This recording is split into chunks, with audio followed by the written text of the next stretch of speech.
Coming up on Wolf Tracks, we have a look at how the shift affects the game of baseball, a preseason view at the football team and their future goals and aspirations, a behind-the-scenes look at the DECA Store and what they've been up to, how to ride the buses and ferries for free in the Kitsap and Seattle area, with the star of the show being that SK has a snake in the building.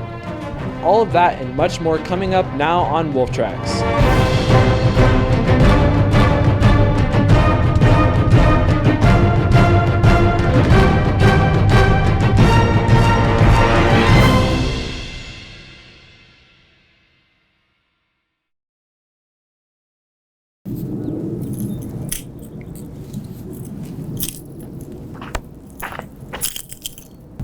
Riley, what are you doing? Oh, just playing by myself. I'm pretty bored. Yeah, me too. You know what?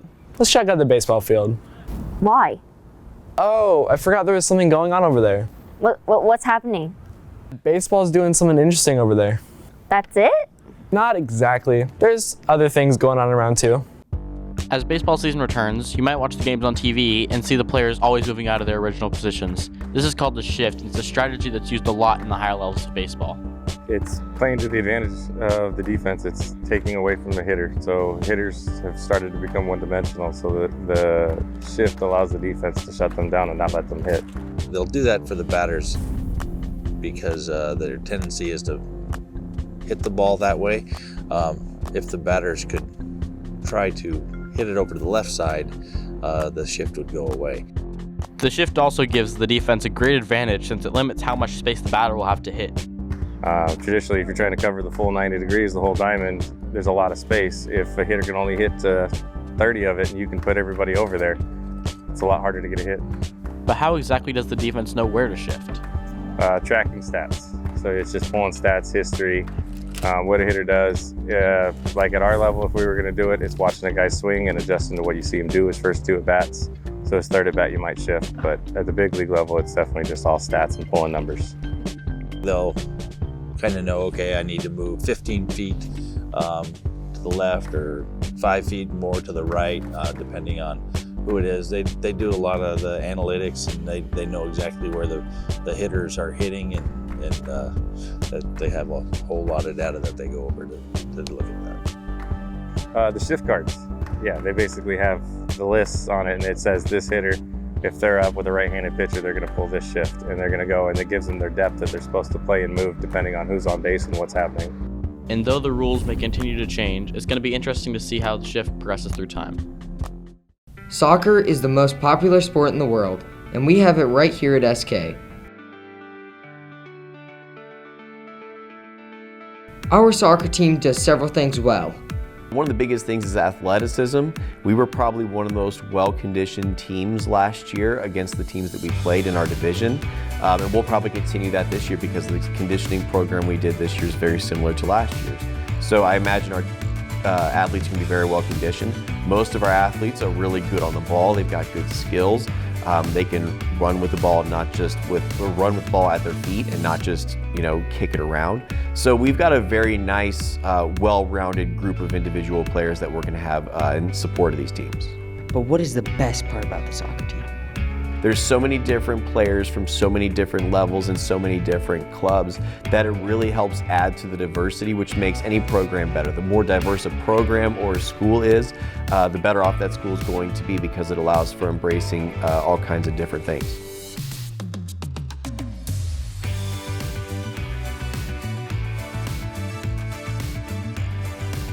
The soccer team has been doing a few things better than last year. I think we're much more of a cohesive unit than it has been in the past. Communication is better. We treat each other better. We treat each other more like family or teammates. Nobody really looks down on anybody else. It's a good culture.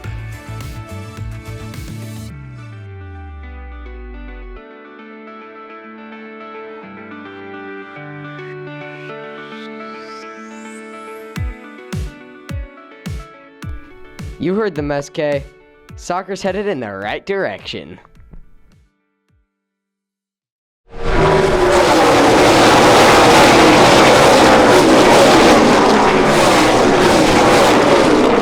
On Saturday, June 3rd, 2023, the NASCAR Xfinity Series hosted the second annual Pacific Office Automation 147 at Portland International Speedway, and thousands of people showed up to watch Cole Custer win.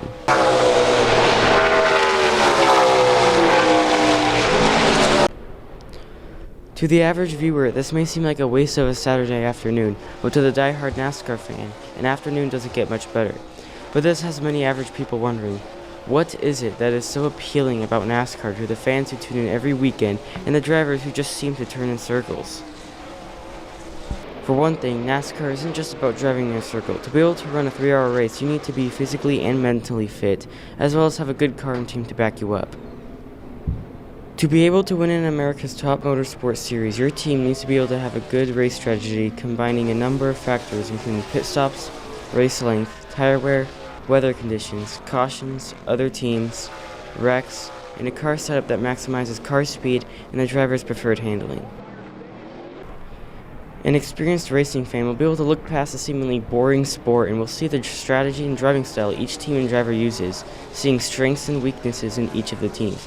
This allows them to be able to see the race as a 40-player chess game, with each team playing their own pieces differently to work their way to the top. But how do the drivers themselves get into racing? For one thing, the thrill of going fast and racing others seems to draw them at a young age. And around 5 years old, or even 3 sometimes, they start racing their first go-karts or motorcycles, and they just eventually work their way to the top. I got my first go-kart when I was 3, got my first dirt bike when I was 4, started racing pretty much everything when I was 5. Kind of continued to move up and won at almost every level and just continued to progress from there. The scream of an 850 horsepower car barreling down the track at over 150 miles per hour, combined with the squeal of tires and tight braking zones, draws many to the track every weekend. Most NASCAR drivers wouldn't even consider their career a job, being that they have so much fun. The thrill of racing just seems to be more of a hobby to them. It doesn't necessarily feel like a job, and luckily enough, I'm able to make a career out of it. I enjoy the competitiveness of it, the skill that it takes going in, all the work that goes into being good on and off the racetrack, and it's a team atmosphere. You have to be a good leader, have to be a good driver, and surround yourself with the right people. NASCAR appeals to more people than IndyCar and F1 in the US, mainly because of where it started. Unlike F1, NASCAR started in the southern United States, and so it already appealed to a number of people in the US, particularly in the South.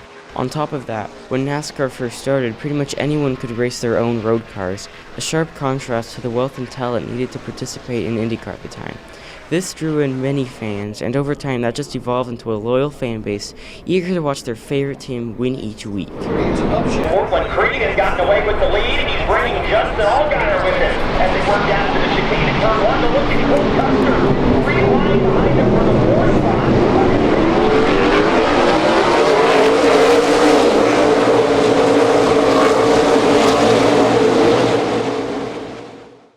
Players are around their coaches, and here they come in mass, but in control.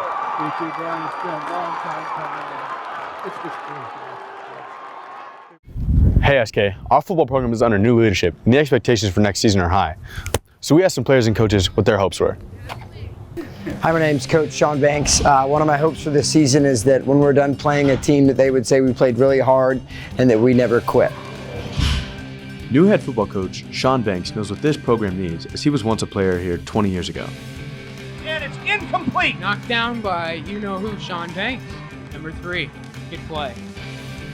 Coach Booth also knows what this team needs, as he's been a part of multiple winning seasons here. I'm Coach Booth. I'm hoping our kids continue to work really hard, and I'm hoping to see that hard work pay off on the field. Now that we've heard the coach's point of view, let's hear something from the players. Hey, it's Jordan Lee, senior quarterback, and something I'm looking forward to next year is coming out strong and winning 4 games, making playoffs. That is why I got goosebumps on that 59 yards for a touchdown. On that long run, look at him cut back over here. Whoop, over here, they don't have that marker on the opposite side of the chains. And I would think that would be something. Hey, I'm Nick Lashaki. I'm a senior wide receiver, and one of my goals for the new season is to go back out there, have fun with the guys again, and make the playoffs. They're going to get that forward progress as long as the It's going to be close, that's for sure. But Yep, there we go. And they are in the end zone for a touchdown in the first quarter. Good job, Wolves, and there's the cannon. My name's John Gosser. I'm a senior offensive lineman, and my hope for next year is for the team to be more physical. Taking the ball under center. Quick trap up the middle. Graham Pallison is there up for the challenge. I'm not good at acting. Go Wolves! Wolves Nation, let's ride. Wow, that was exhausting. Now I'm hungry. Well, we can go to the DECA Store. Oh yeah, let's go. Everybody knows about the DECA Student Store, but we wanted to know more. To find out more about the store, we talked to Miss Fighter. I am Betsy Fighter, and I am the marketing teacher here at South Kitsap High School. The purpose of the student store is to provide a learning opportunity for students in Intro to Marketing. The student store sells a lot of different things, but we wanted to know, what exactly do they sell? Our most popular products are Otis Spunkmeyer cookies. We call them DECA cookies. So we have chocolate chip and carnival. And then we also sell frozen yogurt, chocolate vanilla, or swirl. So those are our two most popular items. We sell an array of beverages as well. We know that it's called the DECA Student Store, but what exactly is DECA? DECA is an association of marketing students. So really it's just a leadership club that marketing students can get involved in. We also asked Ms. Fighter where the profits from the store go. The profit goes a lot of different places, so it covers the cost of operating the class. So, but mainly it pays for equipment in the class. For example, a few years ago we had to get a frozen yogurt machine. The student store is a great place to stop by and grab a snack. It's open every lunch by the security office. Make sure to check it out. Now I'm replenished. Of course you are. You just got a drink and snack from them. Wait, what are they doing over there? Where? In the commons? Yeah. Oh, I don't know. Let's just check it out. Recent earthquakes has hit Turkey November 23, 2022, with it being a devastating magnitude of 6.1, and even more to happen this month, the highest being 7.8. Well, ASB started the fundraiser just because we heard over the news about the earthquakes that hit Turkey, how catastrophic they were. And so we wanted to do something that we felt that we could help. We wanted to help in some way, so we decided that a fundraiser was the best idea. Even with more earthquakes about to happen, there are still ways to help. Yeah, I believe there are ways for people to still help and donate after the fundraiser. There's definitely a few websites out there, a few nonprofit organizations that are just help with disaster relief around the world. And so a lot of them are right now helping with Turkey. And so, yeah, you can donate through them. With the fundraiser happening, there were still some hurdles. I think I would have changed a few things. I think that it wasn't quite advertised as well as it could have been. I also think we were kind of ill prepared the first few days, not properly freezing the otter pops and stuff like that. So looking back on it, I think we would have changed it up a little bit because the first 2 days were kind of rough. With the fundraiser now being over, it has been an overall success. Honestly, I thought it turned out pretty well. We raised just over $1,000, I believe, and I thought that was pretty cool. That was pretty interesting. Oh yeah, didn't you have to go film something today? Oh shoot, I gotta go. See you later, Riley. Yep, see you later. Time to check out the bus lot by myself then. South Kitsap has a new way to get from place to place. Kitsap Transit is offering a youth transit pass that lets you catch a ride on public transport for free. Well, essentially, this gives the students free access to the transit system, and it gives you an opportunity to learn how to use the public transit system at no cost to you. With the Youth Pass, you're not just limited to Kitsap Transit buses. It actually is applicable to all of our services, so that would include our passenger ferries, both between Bremerton and Port Orchard, or our passenger ferries that go to downtown Seattle. The pass even lets you ride on services other than Kitsap Transit, opening up many options around the Puget Sound. It is not limited to Kitsap Transit. It's pretty much available on all public transits within the state of Washington. so it can be used to get anywhere. But who's qualified? Essentially, the youth pass is available for any individual that's 18 years or younger. So whether you're a student or not, if you're 18 or younger, you have free access to Kitsap Transit. There it is. If you're interested in the free youth transit pass, you can head down to the guidance office for details or order one for free online at myorca.com. Hey, Mama, what you doing? I'm taking a love language quiz. What for? Because other Riley's making me do it for video research. Love languages are different ways that people express and receive love. The first one is words of affirmation. Someone whose love language is words of affirmation appreciates when people communicate their love for them through positive words and phrases. Words of affirmation uplift, encourage, and support those receiving them. The second love language is physical touch. People whose love language is physical touch feel most cared about when they are in close proximity or touching friends and family. Next is gift giving. It's when people express their love for someone through giving them gifts and feel most loved when receiving one. They may express their appreciation for someone by giving them small gifts even when there is no occasion. The fourth love language is acts of service. Acts of service is expressing love through doing small tasks and chores for those you care about, and also includes doing activities you don't want to do for someone you care about in order to make them happy. And last but not least comes quality time. People with this love language appreciate having one-on-one time with people they care about and give them their full undivided attention. Have you ever wondered what your love language is? We had a couple? Take a love language quiz found on 5lovelanguages.com. There, they answered a series of questions that matched them with one of the 5 love languages. What is your name? Okay. And what did you get on the test? Ethan, the what test? And what did you get on the test? Acts of service. Some results were accurate. Would you say your results were accurate? And some results were claimed to be the opposite. Would you say your results were accurate? No. But what was the reasoning for these answers? Well, my love language is actually physical touch, so, holding hands, cuddling, hugging, and not being stabbed.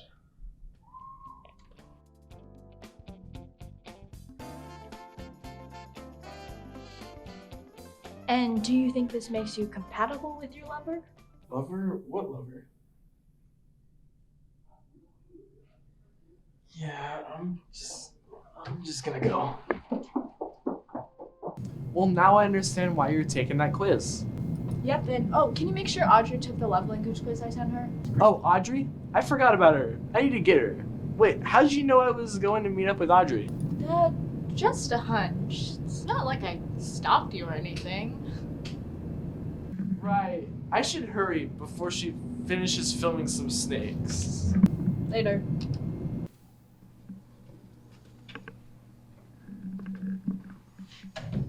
Oh man, I missed it. Missed what? Oh, just you filming the snakes. Oh, well, I could just tell you about it. I'm Mrs. Cook. I teach animal science, aquaculture, agriculture biology, and next year I'll be teaching vet science. Meet Miss Cook and her class snake, Sugar, and Mr. Pickard's snake, Tesla. Not like the car Tesla, but the scientist, Nikola Tesla. Anyways, let's see what it's like to own and take care of a snake. Owning a snake has been pretty cool. So for me, it started off as a class pet. I taught science prior to all of the video stuff. And so it was in the classroom for a long period of time. However, in order to get a pet in the classroom, it needs to relate to the curriculum. So when I swapped over to video production, couldn't really have the snake in the classroom still because it doesn't relate to curriculum content. Hard to justify that with video. That said, it's been pretty cool because it's nice to see someone who is originally kind of scared of snakes warm up to them and eventually hold a snake. And so seeing that fear disappear from someone has made owning a snake a lot of fun. Because a lot of people obviously don't like snakes. We asked Mr. Pickard and Miss Cook what the difficulty level was when taking care of a snake. Let's see what they have to say. I would say the difficulty level really depends on what species of snake you're actually dealing with. So my snake is a California king snake, and they tend to be really easy to actually take care of. Basically, as long as you feed and water it, it's going to be fine. Pythons and other tropical snakes require some additional work. So if you're dealing with a python, you have humidity factors, so you need to keep the cage at a certain humidity level, and the more you add on, the more work it becomes, right? So for me, it's not that bad. You change the cage every once in a while when it gets dirty. You make sure it gets fed every 7 to 10 days. Every snake is a little bit different on that, but you'll kind of develop your own feeding schedule depending on when they actually eat. And then just make sure they have fresh water.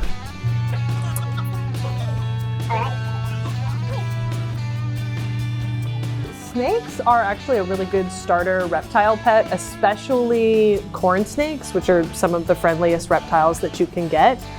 They're fed once every 2 weeks when they're adults, so I only feed Sugar every other week now that she's an adult.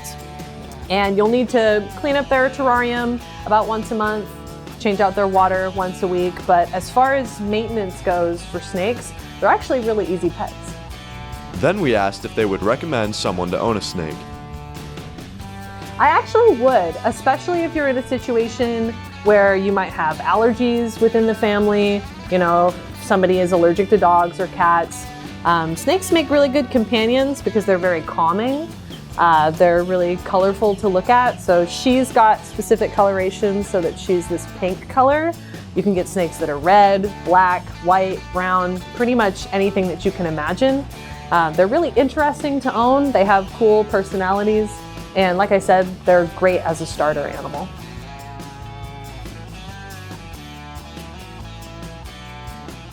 Mr. Pickard, however, has something different to say. Depends on the person.